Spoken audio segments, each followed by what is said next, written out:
What's going on, guys? It's Captain Rick. It is September 1st, and I know that because it's my anniversary. And my wife was nice enough to let me go fishing on our anniversary. So I'm headed home. I told her we were going to go out to dinner, but it is Labor Day. I don't know what's open. But she knew going into this, we typically have a tournament on Labor Day weekend. So it's all good. Let's go over what happened today. So, again, we wanted to fish salmon, and it's that time of year where you should be able to fish salmon on the inside and be successful. Did not make that long run to Golden Hill this morning. We more or less left in the dark, pointed the boat northwest, ran out to 90 foot of water in front of Johnson's Creek, and fished from there to Green Harbor. Most of the day between 100 and 125. We did slide out at some point. We did take a nice mature over 150, 160, 80, 170, somewhere in there on a set of spoons. We only ran one Robin spoons today. Those spoons were like the Deadly Duty, but they had a black nose, not a green nose. They were mopped on a rigger. The salmon took the mag on the pin cheater. Ran a real simple spread today. 3 riggers, 2 divers, and 3 coppers. We started out the morning with a 300 Morgan's tackle copper, a 350, and a 400. By the end of the day, we had a pair of 350s and a 400 copper out there. 300 copper took 1 fish early. That was a J plug with a squid through it. So a J squid, it was Lucky Charms with a glow green squid. This time of year, you want to put a plug up in that warm water. It will generate bites. I realized I didn't have a lot of plugs in the boat today. I really wanted a silver bullet up there in that warmer water. We were marking quite a few fish up there, and they really wouldn't touch anything else. In the past, a silver bullet just triggers Station Kings. So I'll have to bring that box with me next weekend. It's in my garage. Great place for it.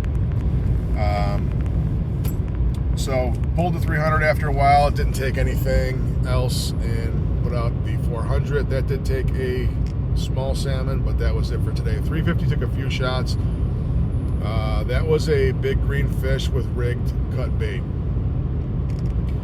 As far as divers go, they were good in the morning. They started taking fish in the morning, and then they absolutely just died on us. First thing in the morning, I had a Wonder Bread Smart Fish with a glow blue hammer on it. It is a staple this time of year.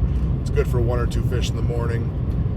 Took that off after it stopped firing and put out a few different meat rigs, and never took anything on those divers after that. Riggers were really quiet this morning. I don't know if it's because I was lazy and I didn't blow my big whitefish meat rig before I sent it down this morning. But once I brought it up, glowed everything, and put it back down, it started to fire. That took a handful of fish from us today. Towards the end of the day, you could see them sitting in the mud on the fish finder. Put it down there on 2 different fish. I've got a nice video of me dropping down on one of them, and that fish ate. So they kind of put their bellies in the mud and just started hanging out in that 40. It was cold down there, low to mid 40s on the bottom. They were hanging out there, and 1 o'clock in the afternoon. Middle rigger never went. The other rigger did take a fish or 2, but riggers were fairly quiet today. But we ended up with a nice box. Just everything kind of put in its work and grabbed a few fish for us today. We had 1 lake trout. Everything else was salmon. I believe only 2 of them were smallish salmon. Everything else were more or less mature salmon. Got a great group out with us today. They were a new group. They went home with lots of fish. They're really excited about that. So that was kind of cool. They were local to Rochester. So we appreciate those guys for fishing with us today. And that's it. So we'll be back next weekend, guys. We've got a couple trips next weekend, and then we got one more weekend after that, and then we'll be done. done salmon fishing, and I don't see us leaving those inside of waters as long as we can grind out some salmon in there. There was a 33 pounder taken just a few miles away from us this morning that ended up winning the Loch Derby. I want to say congratulations to Crystal Presti of Maverick. That's a great fish. So maybe we still have time to break that 30-30 number. That's it for today. I want to thank everybody for watching. Really appreciate the views, the likes, the comments, people coming up to me and chatting with me about the reports and stuff that they see in the reports. So really appreciate it, guys. Thanks for watching.